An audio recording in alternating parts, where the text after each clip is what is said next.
Hello and welcome to the wonderful world of English language classroom, learners of class 12. Today we do the first lesson from your supplementary reader, Vistas.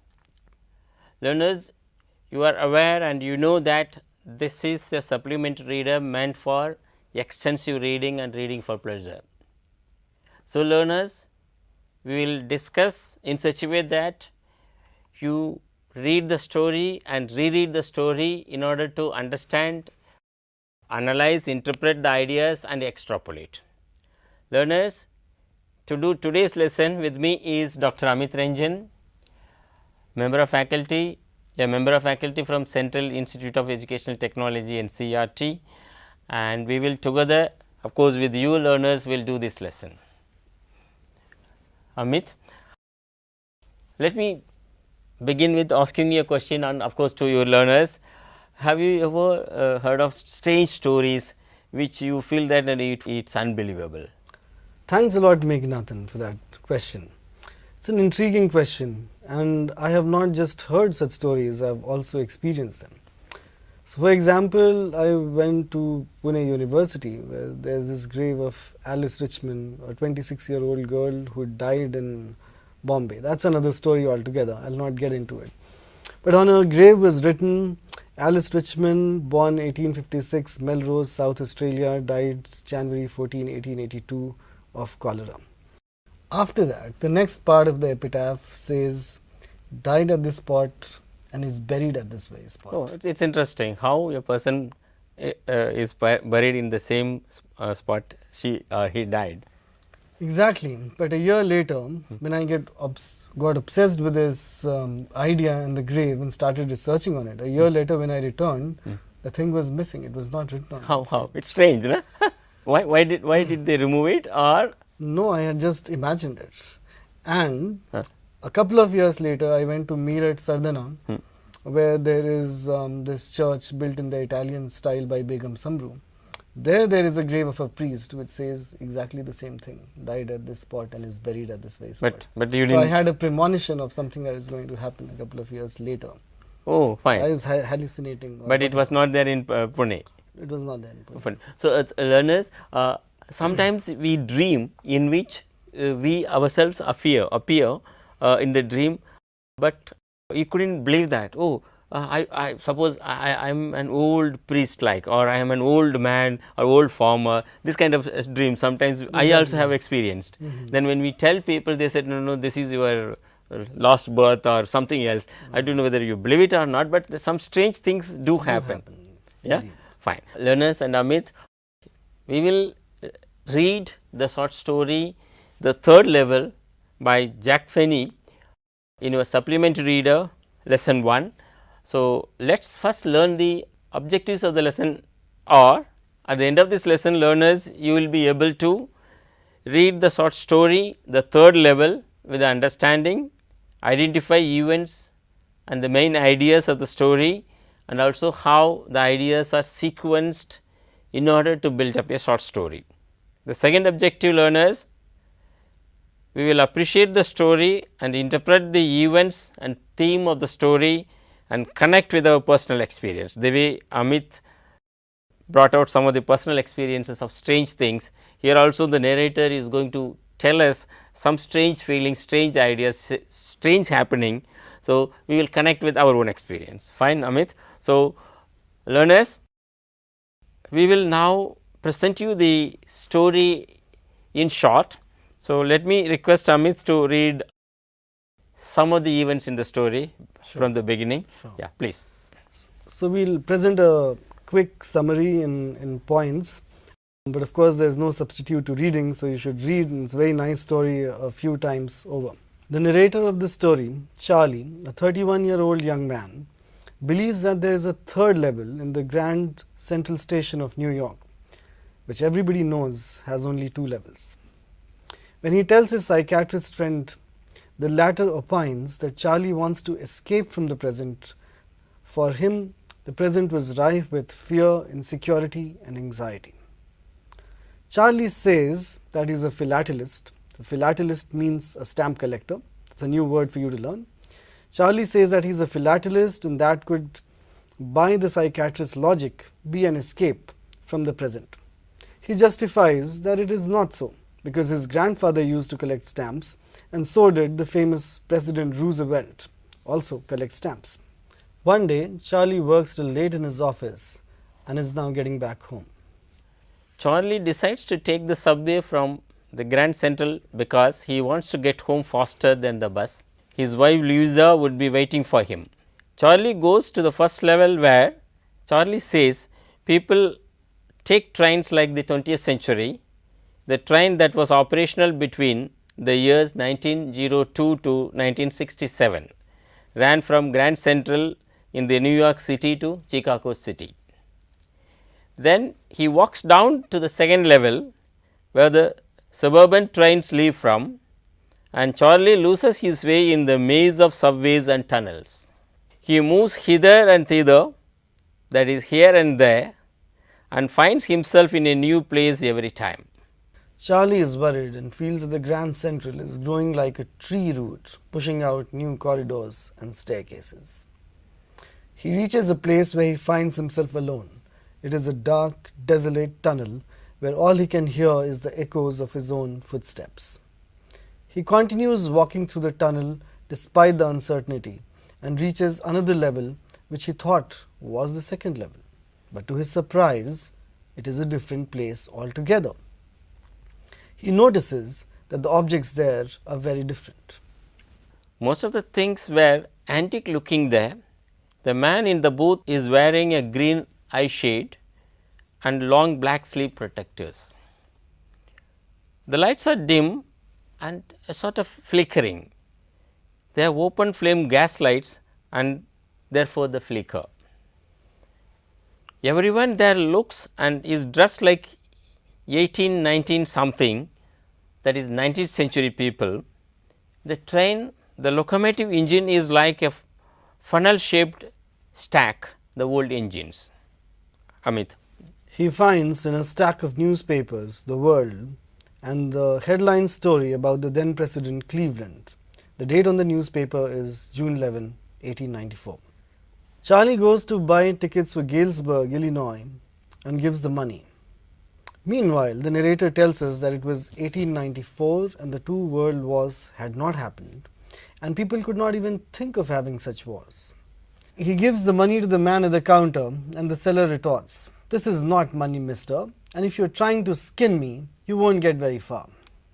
Charlie thinks, "Oh, there is nothing nice about jail, even in 1894. The next day, Charlie goes to the place where he can buy old coins and currency and get some currency of 1894. However, he cannot find the Grand Central Station again anymore, though he tries multiple times. The psychiatrist feels that this was a fantasy Charlie has been living in as a form of escape and a wish fulfillment. The psychiatrist feels that it is as a result of Charlie's insecurity, fear, war, worry and all the rest of it that Charlie wanted to escape. Amit. His wife Louisa is worried and wants him never to look for the third level. Charlie, on the other hand, keeps trying. He is obsessed, but is never able to find the third level at the Grand Central Station. In the meanwhile, his friend Sam disappears. Charlie now goes to his old stamps and finds a first day envelope. First day envelope is when people used to post newly minted stamps to themselves, envelopes that had blank paper inside them.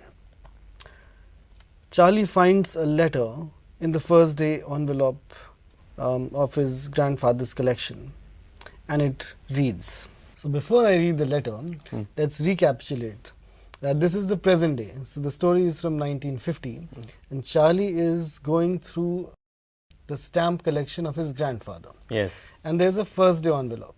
So a first day envelope is that there are new commemorative stamps that are printed, say President Roosevelt, President Washington, and then people buy it the first day it's available in the market. They put it on an envelope, post it to themselves, so that they can keep it. They can keep it and with the stamp, so that the date is also there. And so in his grandfather's collection, he finds a stamp from 1894 Oh, with an envelope. But because people used to write letters to themselves, they didn't write anything inside it. But here, the letter does have something written inside it. let's find what is that. Yeah. So there's an address written on it, 941 Willard Street, Galesburg, Illinois, July 18, 1894. Charlie, I got to wishing that you were right. Now, I got to believing that you were right. Oh, And Charlie, it's true, I found the third level. I've been here 2 weeks, and right now, down the street at the Dallies, someone is playing a piano, and they're all out on the front porch singing, Seeing Nellie Home. And I'm invited over for lemonade. Come on back, Charlie and Louisa. Keep looking till you find the third level. It's worth it, believe me. This is the letter, and then the story says the note is signed Sam. Sam. Who is this Sam? His grandfather or his psychiatric friends? It's very interesting. The story keeps mentioning a psychiatrist throughout to who Charlie goes for consultation because he's hallucinating about the third level. At the same time, he also mentions a friend who he keeps going to, Sam, his closest friend, Sam Wiener. And one day Sam Wiener vanishes. And Charlie thinks that he's gone to the third level because Sam is a city boy, but may well have gotten tired of the city and is looking for an escape to village, which is Galesburg. That's and right. this letter is from Galesburg. So Sam has actually escaped onto the third level, taken a train to Galesburg, which Charlie wanted to take, and gone to Galesburg in But Sam- 1894. Yeah. Sam didn't believe when Charlie told him that. Yeah. Now, I have a question for you and learners. Yeah. What about his wife? Does she believe that? So Louisa did and did not believe that. Okay. She did believe him. We are not given much of an insight into Louisa's character, except as a good confidant and a good partner of Worried Charlie. wife, housewife also. She later gets worried when he cannot find. So first time he tells that he found the third level, she's excited. And which is why Sam in his letter also says, addressing both of them, not just Charlie, Charlie and Louisa. True. But later she thinks that he's gone mad, and she gets really worried, what if her husband is losing her mind. But in this strange twist, we discover that the psychiatrist himself is found in 1894. Yes. So, learners, we can't simply, we can't simply reject some, when people say that some mysterious or strange things they have experienced. We should really give some respect to those experiences in order to understand how a human brain works and how things happen to people. That's fun. Learners, this is what short stories or any literature gives us and makes us feel why and how a person behaves the way he or she behaves. So, we call it characterization or plot, forget all those, but why Charlie behaves the way he is behaving, and why Sam and Louisa react to his actions in the beginning, later change. So, this is what literature does to us. We reflect, we understand, and we also accept the way people behave. Fine.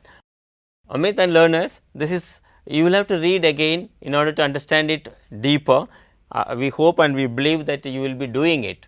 Now, Amit, let's take up some reflective questions on the story. Sure. Come on, learners, be ready. You also think of the questions and try to answer yourself. Yeah. So we'll have a set of questions here, and then after that we'll also have some thematic discussion towards the end. So I'll ask you a couple of questions. Fine. First question I want to ask you is, why did Charlie feel that there was a third level? Because he experienced it, and he, on the particular day, he started late and he decided to take the subway, the train tube, rather than the bus, because he wanted to reach home much faster than by road. But unfortunately, he must have got late. He never says that. He went to the first level, second level, then something takes him. He himself could not realize that he was being taken to the dark tunnel, which a dark tunnel, and walks, and then when he hears only his footsteps, then he realizes he was somewhere else. Then he finds people of 19th century, he said 18 something people. Yeah. So, we do not know what took him. That is what learners, how the writer weaves the story without making the character realize. That is the merit. Later we will read out some of those usages, the sentences, expressions the writer uses. This is what I believe. I think you are convinced. Yeah, he feels he was at the third level because that's what he tells us. It is experiential. He experienced it, and that's why. But the later the psychiatrist feels that he was hallucinating. Yeah. So that's a kind of what's it schizophrenia. I don't know. Yeah. I am not saying that. Yeah. So it may happen to us sometimes. Yeah. Yeah. No, we can discuss those issues also towards the end. How did Charlie find the third level in the Grand Central Station? Charlie goes to the first level, then goes to the second level. Then all of a sudden he loses his way, and he says, I went to this place, that place. He says, no, almost 100 times I made it, and every time he was reaching the wrong place. Then he hit a tunnel like place, and he walks through. Then after some time he realizes some strange noise, then only the noise of his footsteps. Then he comes out to see something. That was the third level. Then people dressed up differently, then gas lights were flickering. You children may not have seen such lights in those days. It was early 20th century phenomena in India. In some villages it may have been there. I think India is completely electrified now, but there are places sure, still are some places like that. Yeah, some places, and when electricity goes off. This is also something like Harry Potter, the platform 9 and 3/4. Yes, and there's a non-existent place where you reach suddenly, and that's how. That's what he reached. This is what I believe, based on my reading of the story. Sure. Learners, you may say it better. Yeah, sure. Come on. Yeah. Okay. Now let me ask you, Amit, some of the questions. Sure. Learners, ready? What did Charlie compare the Grand Central Station and why? So Charlie compares the Grand Central Station with the roots of a tree, of a huge tree, because he thinks that the Grand Central Station keeps growing underneath the ground like the root of a tree, that new tunnels and new subways keep growing, and which is actually quite true. I've been to the New York Grand Central Station, and you can very easily lose your way. They keep constructing new platforms, and the trains going in opposite directions of the same route may be on two very different platforms, and you may need to walk half a kilometer for it.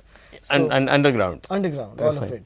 Yeah. And so I've spent a whole hour getting from one train to another. It great. And of course, so it is like a rhizomatic root which is growing symbolic. Inside. It's like a whole city underneath the station. So it's a metaphor for an organic growth of a city as well. So this is also true of Delhi Metro, and recently this city of Chennai. So Delhi Metro is, some of the metros are the deepest in the world, they are saying, in Delhi. So that's what you said, that metaphorically how organically the city is growing underneath. Fine. The next question, Amit and the learners, what did the psychiatrist diagnose of Charlie? So the psychiatrist thinks that Charlie is daydreaming, that because of the war, the Second World War has just concluded, 1939 to 1945. The story is from 1950. Yes. So lots of people had deep trauma, so post what we call PTSD now, post-traumatic stress disorder. So you'll also find this in a lot of partition stories from India, in Manto's stories, or Joginder Pal's story, The Sleepwalker, which is very similar. That there is a whole city inhabited by people who are actually asleep. They're ghosts who are walking in this new city. And so this post-trauma condition leads to hallucinations, or schizophrenia, or longing for the past, or being stuck in a moment of the past. And so this is what the psychiatrist thinks, that Charlie is deeply anxious after the war, and because of the condition of modernity, the fast life of New York, where you have to go to a 9 to 5 job, return home, run errands, perform in every sphere of life, and eventually you want an escape. And even we feel that sometimes in living in cities, Definitely, yeah. living in a big city. Also, I'd like to point out this very brilliant play of Tennessee Williams called The Glass Menagerie. This is also a film which learners you must watch. It is about America in the 1950s. This is also America in the 1950s, where the protagonist goes to movies night after night after night. In the day he works in a factory, and in the night he has to go to a movie, because he has to escape his harsh reality. So he needs this fantasy. Just to go to the theatre. But And so the psychiatrist thinks that the same thing is happening to Charlie, that there's some sort of wish fulfillment, some kind of fantastic wish fulfillment he wants, and he cannot deal with his anxiety and fear and insecurity. So he thinks he's going through this trouble. Okay, that was the diagnosis. Learners, we also want to escape sometimes some overburden, some work, some hardships. So we are not saying that that's right or wrong. There is something also called psychologists say that defense mechanism. Yeah. So in order to overcome our difficulties, our wrongs, we defend ourselves. We blame others one other or escape. That's what. Let me also ask you another question. Why did the psychiatrist feel that Charlie was hallucinating and unhappy? It's related to the previous question. Yeah. So he also says you are unhappy. Yeah. That's what you also said, that how 1950s America, in a way the world, I wanted to tell, let me say it, in Second World War they say that entire Europe and Eastern Europe, of course Europe, then Soviet Union, almost every family lost at least more than one person, means that was, and most of them were males. That means in those days women were not involved in fighting or army. So imagine the prominent person in the family, the breadwinner, the person who makes money is lost. So that made the entire Europe and Soviet Union insecure. That's what. So let me come to the question. Why did the psychiatrist tell Charlie he was hallucinating one that you pointed out, and then why he was unhappy? Yeah, so we'll have to go back to the writers of that time in America, which is Tennessee Williams again, The Glass Menagerie. Like I mentioned, the protagonist wants to be a poet, and in his factory job at lunchtime he writes poetry, but of course there are no takers for him, which is why he escapes to the movies. So there was nothing in these assembly line jobs that could give anyone any creative satisfaction at this point of time, and which is the burden of the world right now as well. There's so much rampant consumerism that people are looking at various other avenues. So for example, there's so much consumerism that self-help books have become in vogue right now. True. And so you can see that also in Arthur Miller's Death of a Salesman, where the great American dream is derailed. So the self-help book industry actually starts in the 1950s, which you can see that is very popular here today. It is a sign of unhappiness and inability to achieve great so-called greatness or great things in life. The paradox is that if you are motivated enough to pick up a self-motivation book, you should be motivated enough to motivate yourself for other things as well. That Dale Carnegie is how to win friends and influence them. People and leadership the things. various avatars of that book have come. And so in my belief, the learners and readers can believe differently, is that reading good literature and reading history nourishes us much more than the self-help books, which are basically a rehash. Yeah, rightly said. Rightly said.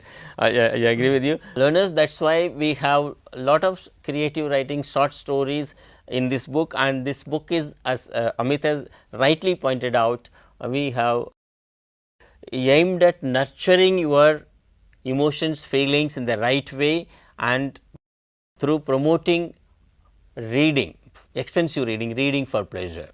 Fine. Okay. The next question, probably you must be asking me. Come on.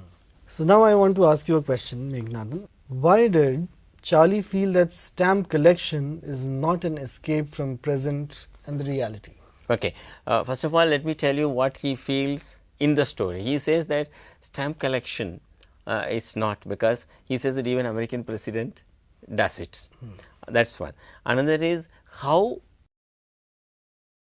according to him, Charlie, how stamp collection is an escape. It is actually not an escape, it is actually a recollection of the past and living in the present. I am not going back to the past altogether, forgetting the way he goes to the third level.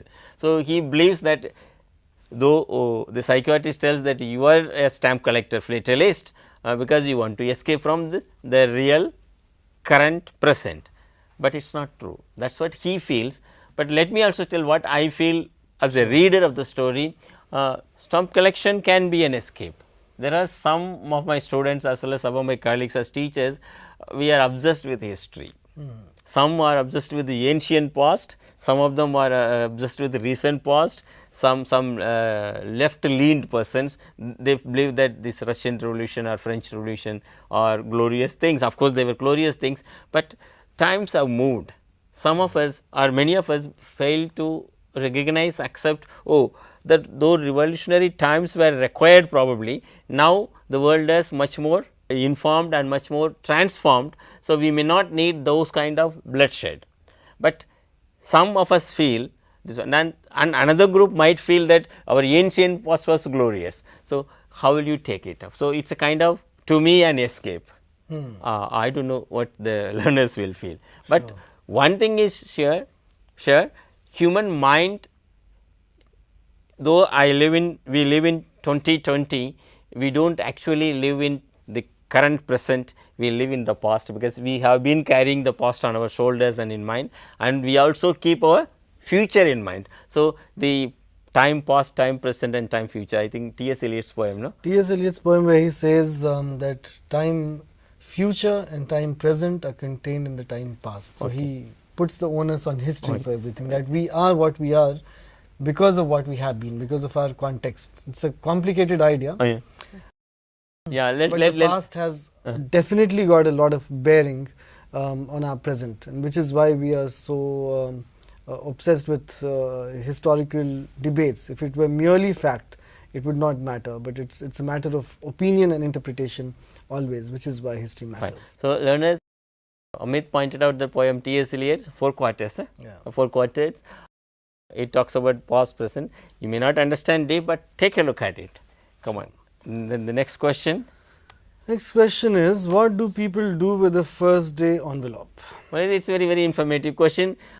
You said it very well. When a new stamp or an envelope is released in memory of something or an occasion, people buy the envelope, but they do not want to send to others, because they want to keep it. It is a treasure for a philatelist or stamp collector.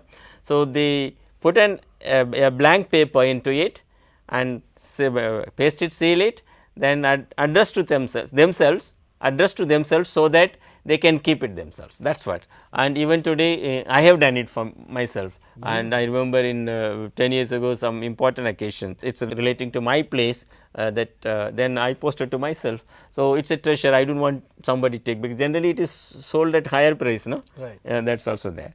Amit, I am going to ask you a very, very probably intriguing question to you learners. Who wrote the first day cover, the letter to Charlie, which you read out to the learners now? So, the letter, as the book says, the note is signed Sam. Sam. At the same time, the story ends with a very curious statement. Sam was my psychiatrist. So, the same psychiatrist who had been saying that Charlie is hallucinating is writing Sam is the best friend and has gone back to 1894 and has posted the first day cover to himself. Fine. Which means that he could be the grandfather of Charlie as well. Yes. The best friend is the grandfather, is the psychiatrist. He is all in one. Convince me as a reader. Now, I am saying that his grandfather, this letter is again Charlie is hallucinating. This letter was one of those letters his grandfather received. I am asking you. So this is open ended. It is how you would like to believe it. He could be hallucinating, he could have written the letter to himself, for all you know, but it being a science fiction story. Yes. And while reading a text, if you study literature also at the university level, learners, you will see that you have to take the text at its value and read from within it. That's the best way to read a text, do a close reading. And so according to this text, according to the narrator, so the narrator, who is Charlie himself, may be a deceiving narrator. He may be not telling you The truth. what, yeah, so it is truth for him. Yes. But for him, and it's a science fiction story, so you have to take it as fantasy. So here he collapses the psychiatrist, the friend and the grandfather all into one character. Fine. Which is also a very intense kind of a statement of saying all people are one. Collapsible into the one who lived in 19th century Yeah. and the one who living in 1950s Yeah. are the same in a way. Yeah, in a way. In a That human emotions do not change. much. Yeah. Yeah. Fine. All right, learners, these are the questions. Deliberately we didn't do the multiple choice information based questions, because this story has lot to unfold, lot to learn about. So please read, and some of the interpretations we did through some 8-9 questions, or just to understand the story and to interpret the story in our own way. Learners and Amit, we have come to the end of the part 1 of this lesson, the third level. So we read, interpreted, made attempts to understand in different levels, and discussed some of the ideas, events, and even the layers of meaning, different layers of meaning, the themes to some extent, and we stop it here. We will meet you in the second episode, part 2 of this lesson. Thank you, learners. Thank you very much, Professor Meghnadhan.